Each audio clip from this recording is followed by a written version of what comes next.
see we've got another bunch of medical students coming up this afternoon. Oh, really? One gets so exhausted mollycoddling these spotty youths. You know, George, I really... If you don't mind my asking, have you just been fired out of a cannon? And isn't this a laughing matter when someone has almost had a serious accident? I wouldn't dream of laughing. Do you see me struggling to hold back a gale of guffaws and titters? Well, no. No. I was simply trying to ascertain how you came to grief. I ran over a hedgehog. Back in a second, George. My dear chap, are you positive this cycling business is really for you? Well, of course, as an ex-cyclist myself, one knows how hedgehogs can spring out in front of one with alarming suddenness. It's quite surprising. Fine, I'm fine now. I rang my bell. The fact remains you've had 4 accidents in 3 days. Good God, man, the mere sight of you in those shorts is enough to cause a pile-up. I'm sorry. I think it's time they were hung up for good. Actually, I'd more or less decided that anyway. Ah. I thought I might learn to drive a car. Of course, it is quite expensive, so I was wondering if either of you would give me a few warm-up lessons first. I've got a provisional license. I'll ask around. Morning! Morning, Paris. Window shopping?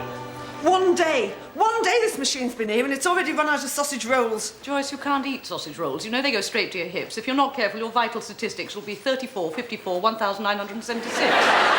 You look like a circus tent. But Sheila, these are so gorgeous. As you know, I'm not much of a one for a sausage, but when I tried these, I could have sworn I felt the earth move. Well, of course it moved. The earth wasn't built to carry someone who's just eaten 6 in 20 minutes. Now, listen, I know a change of subject's going to be difficult for you, but what do you know about Venice? Why? Well, as you know, what with work and everything, Jonathan and I never had a honeymoon. Yes, we had some fun doing a vasectomy on a traffic warden, but it wasn't the same. Cake? I want sausage. So, you're going to Venice? Well, yes, I'm going to Venice, but the trouble Sheila, is that... just think what Trinidad has to offer. Crystal clear waters, miles of terrific beaches. You can't sit on a beach. You've got sunstroke in Norway. I'm thinking of you, my pet. How sweet.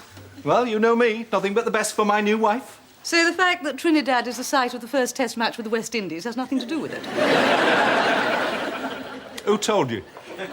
I can't believe this. You want to watch cricket on your honeymoon? Well, you know, we did all the other stuff months ago. And even if we didn't, Joyce, this is the West Indies. No. Sheila, look. I said no, and I meant no. We are going to Venice. We're going to have pizzas on a piazza, leisurely grope in a gondola. We're going to eat ice cream so big you have to be roped to a Norwegian to get to the cherry at the top. We are going to see the Doge's palace and try and look as though we know what a Doge was and marvel at the way that Doges of all descriptions lived, assuming that they're now all dead. We're going to sit in St. Mark's Square and be dive-bombed by British pigeons taking a week's break from doing the same to Italians in Trafalgar Square. And if you don't like it, I will punt you so far up a canal you will start noticing street signs in Dutch. Well, that sounded pretty damn final, didn't it? Have you told her yet? What? You know what you mentioned to me in the anaesthetic room yesterday. Oh, no, actually. She doesn't know yet. No, actually. What don't I know? Sheila, I've got some wonderful news. As you know, we've got some medical students coming up this afternoon, and among them is your son. Your son? And as you know, for a brief period of about, 8 weeks, I think it is. 8 weeks? Each student is attached to a particular firm. Like, for example, Martin Fulton is attached to Mr. Copeland, Jason Holloway is attached to Mr. Hope Wynne, and your son is attached to you. To you? Obviously, when I saw this, I said to Cheryl, oh, Sheila is going to be so pleased. No, you didn't. You said she'd go stiff and her eyes would bulge out. Look, like they're doing now. Change it. Sheila, she can't. I have been attached to that grubby whippet for more than 20 years, and just when he's off sniffing pastures new, you come along and shackle him to me again. Change it! Give the medical school a ring and see what they can do. Well, all right, but they'll say no. You mark my word. Once lists have been typed up and wheels are set in motion... Where did you get that? At the machine just now. Oh, my God, there's some left! Joyce! Learning to drive is a complex and tricky business. Sausage roll? Yes! None left, I'm afraid. We've just tried. Cheryl, how much do you want for it? I've eaten it. Oh, it's always the same with you, isn't it? Self, self, self! In the wrong hands, a car is a lethal weapon. Oh, I'm sure I'll get the hang of it. As my father says, it's as easy as riding a bike. But you can't ride a bike. Gentlemen, gentlemen, you mustn't make it sound more difficult than it is. I'm simply saying there's a lot to learn. My wife's been driving for 35 years and still hangs her handbag on the rear-view mirror. The key word when driving a car is confidence, confidence, confidence. Rubbish. Cheryl's bristling with confidence every time she ploughs into a tree. And it has to be said, old boy, your driving leaves a lot to be desired. I beg your pardon? When you change gear, it looks like someone threshing wheat. That is a scandalous lie. May I remind you that I have driven all over Europe? One isn't supposed to drive all over Europe. One's supposed to keep to the roads. Right. Giles, 1 o'clock in the car park. Sorry? You're not going to... I most certainly am. It may interest you to know that I taught my wife to drive in 10 days. My dear fellow, your wife is a marvellous, intelligent woman. We're talking about him. By the time I'm finished, he will make Nigel Mansell look like he's driving Miss Daisy. 1 o'clock in the car park, bring 15 pounds for petrol. I'm not doing it. You know what I'm like when I say no. Yeah, it's like standing next to a pneumatic drill. But this time you're wrong and you know it. Answer me this. Do you or do you not want Danny to have the best possible surgical experience? Yes, but I don't do penis extensions. God, you do come out with them sometimes. Do you really want to deny your son the chance to watch the finest surgeon in this hospital? No, I'm selling you short. You are probably the finest surgeon in this entire country. Or any other country. And even if you're not, you've got a scrumptious pair of legs. All you have to do is treat him like any other student. Go on. Just for me. Out of the way, please. Come on. Come on, this is an emergency.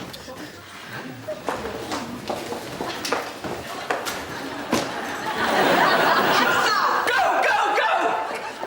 He said the bloke was coming to fill it up at lunchtime.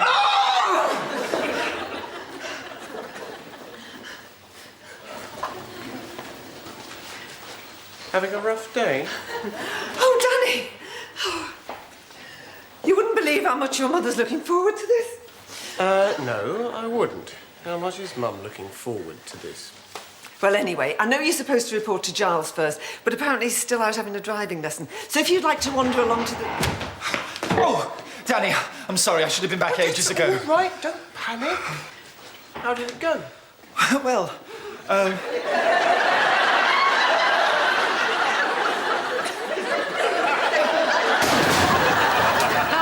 Two things straight. First, don't touch me, I'm sterile. If only I'd said that 20 years ago. And secondly, no one in this room is going to make a fuss of you just because you're my son. Is that clear? Yes. Right, now, before we... Oh, morning. Easy! Give me an N! Give me an N! Give me an N! Prep, please. By the way, Danny, I've got a bone to pick with you. Excuse me, would you mind not calling him Danny? Well, you always told me that was his name. What do you want me to call him, Brenda? You know very well that we do not refer to medical students by their first names. I don't really mind what anyone calls me. I'm sorry, did I ask you to speak? Well, no, but I was just saying... You're not here to say things. I am the one that says things, which you will write down and commit to memory, even if I am only humming a brief snatch of Don't Put Your Daughter on the Stage, Mrs. Worthington. You will stand back and shut up and watch everything I do. And if Giles does something, then you can watch that too, because heaven knows we all love a good giggle. What you will not do is utter one single solitary word. Is that clear? Belch once for yes. Oh, for Pete's sake, Sheila, don't you think you're going a bit over the top? Well, he's here to learn. He knows his stuff, don't you, Dad? Is that true?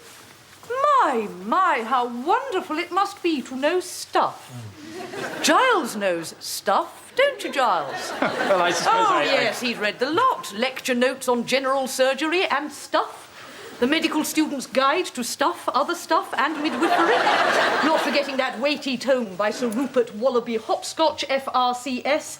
All that is known by anyone, anywhere in the world about stuff. Sheila. Now let's see how much stuff you know, shall we? Sheila, that's enough. I haven't even started yet. No, you haven't. And when Rick Van Winkle here comes round from his anaesthetic, he's going to wonder why he's 20 years older than when he came in. Oh, yes. I'm sorry, that's true. Nice So of you, anyway, sister. in the end, I got this black and scarlet dress. But it was so tight, I couldn't sit down without giving myself a hysterectomy. 45 quid. That's cheap. Listen, when you bought your leather trousers, did I say one word about price? Sister! What? Stone me. I'm sorry if you don't like it, but when I teach, that is the way I do it. You call that teaching? Sheila, I've seen a pack of hounds treat a fox better than that. You cannot expect people to... Neil? You all right? Yes. Yes, I'm fine. I'm just relaxing, you know, after giving Giles a bit of a driving lesson. I don't know. I warned you. With someone like Giles, you've got to go step by step. Take it easy. Yes, well, it's rather difficult to take it easy when travelling backwards at 50 miles an hour in a car park. Rubbish. You're just like her. Not a clue. Screaming and shouting. Well, I'm sorry, I just think people learn better with their buttocks snapped shut. Well, I'm sorry, but you're wrong. You have to be firm, yes, but with a smile. Coax them along. Excite their imagination. I see. So what you're saying is that you could teach Giles to drive just like that? No, I'm sure we're all anxious to see Giles with his imagination excited. What is more, if you are successful, I will agree to a honeymoon in Trinidad. You're up. Oh, no. First lesson, first thing tomorrow morning. I really think In your car. You have a bet. making the most dreadful...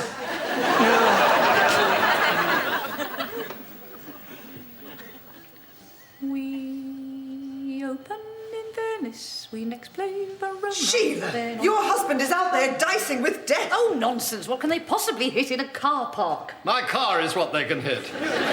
You parked in the car park? Nobody warned me. I couldn't believe my luck. I mean, for the first time in 20 years, I managed to find a space. I think you're all worrying about nothing. Dr. Haslam said the only thing that Giles lacked was confidence. Yes, I wouldn't be so sure you're going to Venice. I mean, Jonathan is a very patient man. Yes, he is. Even-tempered. Always smiling. Yes. That man is a bloody maniac. Venice it is, then. George, I'm sorry.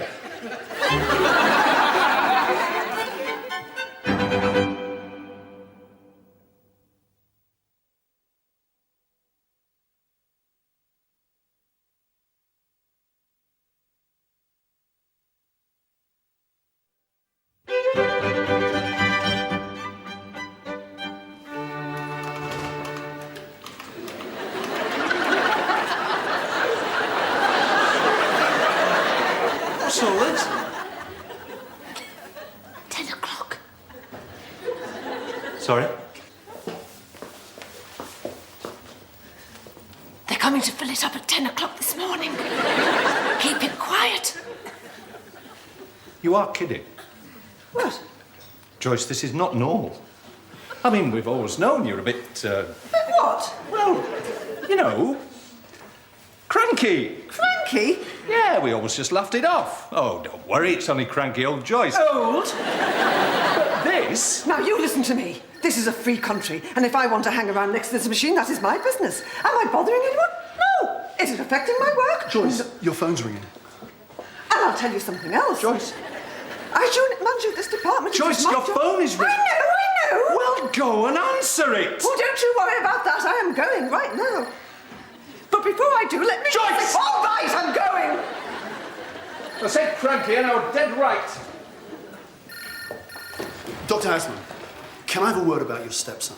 Who? Oh, you mean Danny? Do you know, it never occurred to me that that's what he was. You know, is. You know, that... Yes, I know what you mean. Yeah. I think everybody's been a bit rough on him. No, you don't. You think Sheila's been a bit rough on him? Yeah. Can't you tell her to ease off a bit? Chill out. Been trying. Give the kids some The space. trouble is, she's got her way of doing things and I've got mine. Wrong number. Wrong number? That's what I told them. And that's what I'm telling you. Excuse me, would you mind leaving here? This room is reserved for qualified staff. Oh, I'm so sorry. Where do the students sit? On a spike in the sluice room? Do you honestly think I'm going to take that from you? Well, why not? I've been taking it from you for the last 3 days. If you have a complaint, you should have made it at home. I haven't been home. Haven't you? No, you haven't. Where have you been? You don't even notice when I'm not there. Well, what do you expect? When you are there, you're out all the time. The only difference between when you're there and when you're not there is when you're not there, you're out for a bit longer. I want to know why I am getting so much stick from you in theatre. Because I have a lot of stick to give. I am the queen of stick. I have so much stick I could build a fence round Bootle. And you call that teaching? Yes, when I was at school... When you were at school, they were still writing on parchment. What were you, quill monitor? I have successfully taught hundreds of students. Oh, sure. Dr. Crippen, Jack the Ripper. Now you listen to me! No! I've no idea why she's so obsessed with the sausage rolls. I know. I mean, look at this. Choice chunks of the finest cheddar.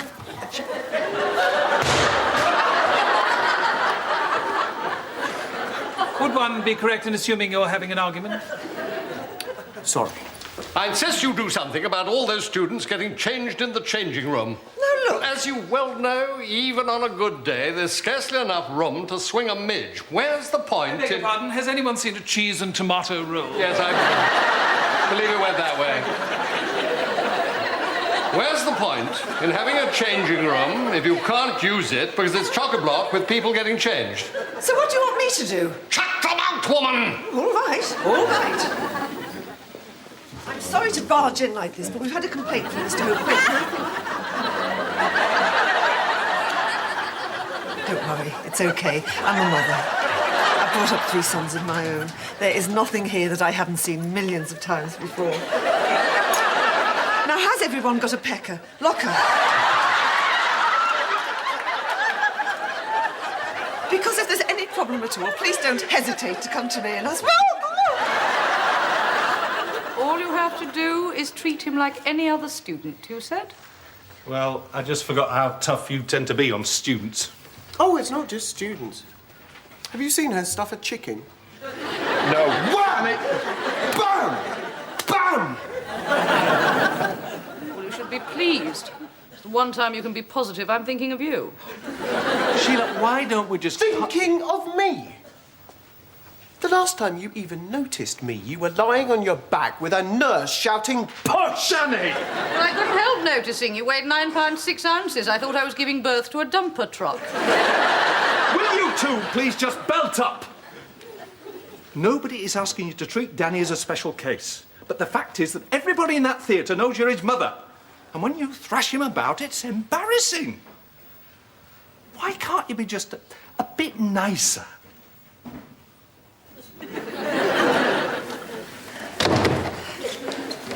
Will you tell Mr. Hope when I've managed to clear out all the students?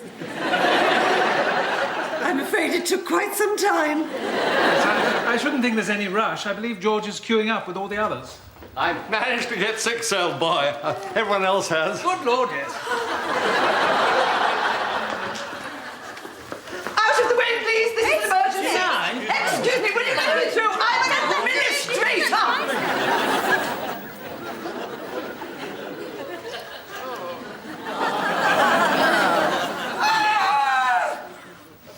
You know what that is?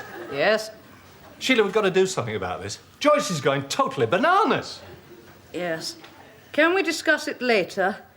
I'm trying to teach my son some surgery. Oh? No, that's fine. You carry on.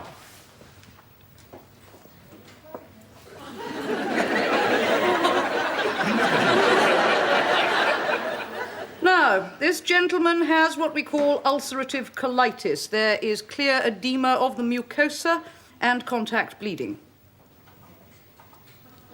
And if you're a good little poppet and snuggle up close to Mummy, she may let you see. Sheila. Now, If this tube is long enough, we may be able to see Uncle Jonathan up the end smiling happily. Incidentally, this is called a colonoscope. And in case you're worried, we do take it out before the patient goes home. Although in the old days, when we used a rigid metal tube, we just fix a spring on the end and then you could pogo to the bus stop. Isn't that fun? Mummy's got to get on with some doctoring now, so why don't you go and play with something dangerous? And before anyone in this room says anything at all, just remember, I've got 6 more of these and a very strong wrist. Can't take any more. It's horrible. Problems? Mrs. Sabatini. Yes, say no more, got the picture. She's being awful to Danny. I think someone should do something. Well, of course, under normal circumstances, I'd say have a word with Joyce. Unfortunately... Now listen. It's come to my attention that some people are buying more than one and saving them till later. Now, if that's the case, no recriminations. But I am offering £1.50 top whack, and I think that you are morally obliged to sell. Sell what? Right, that's it.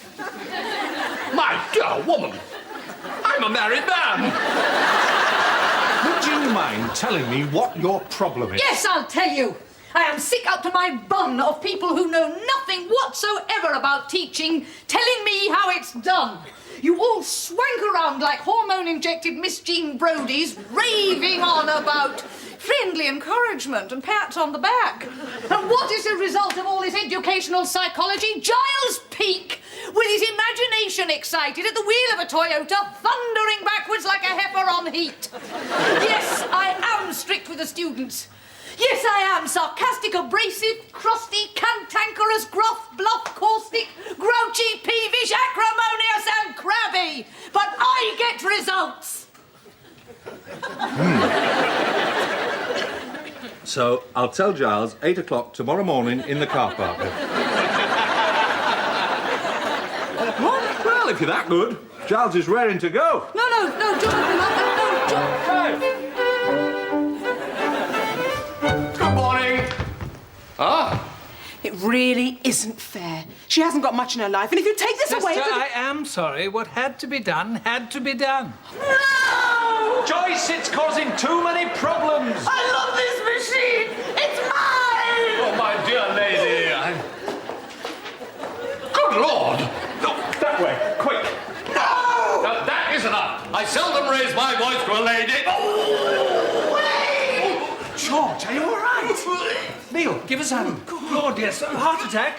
No, Joyce beat him up. I'll get him some water. Yeah. Do you want normal or gassy? Over there. Get him over there. I don't know. I thought all the excitement had come later. You know, when Sheila gets back from giving Giles his driving lesson. Eh? Well, you didn't know. Neil, everybody else has parked in Edinburgh. Not bad for a complete novice. Sorry, would you mind? Oh, yes, of course, yes, sorry. Neil. Weren't quite sure what you'd like us to do with this. I said leave it where it was, but Giles was afraid it might get stolen. Sheila, if that's what he's done to Neil's car, what's he done to yours? Nothing. Mine's fine, not a scratch. Oh. I, went home first and got yours.